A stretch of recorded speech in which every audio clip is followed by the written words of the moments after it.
Hello, good morning मंडळी. तर खूप लोक मला विचारत होते की तू काय शिकवते. तर मी कॉमर्स स्टुडंटला 11th-12thला मॅथ्स शिकवते, OC शिकवते. आणि आजचा मी तुम्हाला एक किस्सा सांगते. आज काय झालं म्हणजे पहिल्यांदा मला इतका स्ट्रेंज एक्सपिरियन्स आला. मी इतकी 7 वर्ष झालं मी टीचिंग फील्डमध्ये म्हणजे इकडे असं प्रायव्हेट ट्युशन्समध्ये शिकवते.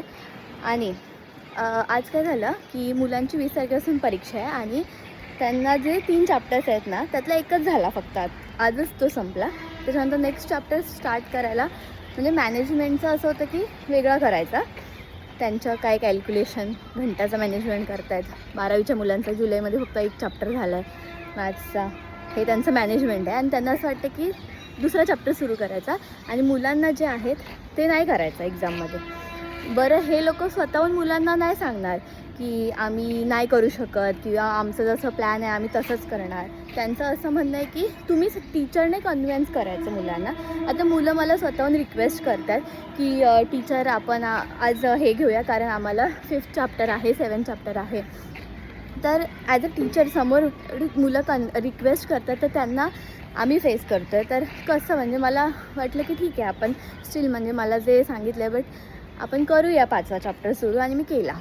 त्याच्यावरून मला खूप सारं बोलणं ऐकायला लागलं की तुम्ही कोऑपरेट करत नाही मॅनेजमेंटला, तुम्ही समजून घेत नाही, तुम्ही चुकीचं काम केलं आज. तर मी त्यांना एवढं पण बोलले की ठीक आहे माझं तुम्ही पेमेंट कट करा, कमी टाईम टाकते मी.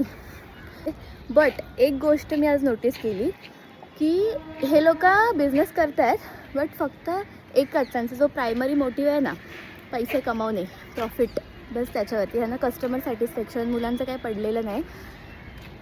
आणि वाईट फक्त एका गोष्टीचं वाटतं की मुलं ज्यांना गॉड समजतात ना की हे सर म्हणजे काय, ह्या मॅडम, तर तसं नाही आहे.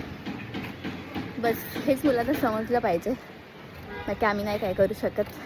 आणि मला काही फरक नाही पडत आहे हा व्हिडिओ कोण बघतं आहे आणि कोणाला वाईट वाटतं आहे किंवा मला तर माझ्याकडे मला काढून टाकलं तरी मला काही फरक नाही पडत. मला तुमच्या कामाची काही गरज नाही आहे. पण जे रियालिटी आहे, जे मी एक्सपिरियन्स केलं, मी माझा पॉईंट ऑफ व्ह्यू सांगितला. कारण सगळ्यात इम्पॉर्टंट हे आहे की जर मुलांना परीक्षेला एखादा चॅप्टर आहे तर त्याला प्रेफरन्स दिलाच पाहिजे, त्याला प्राधान्य दिलं पाहिजे.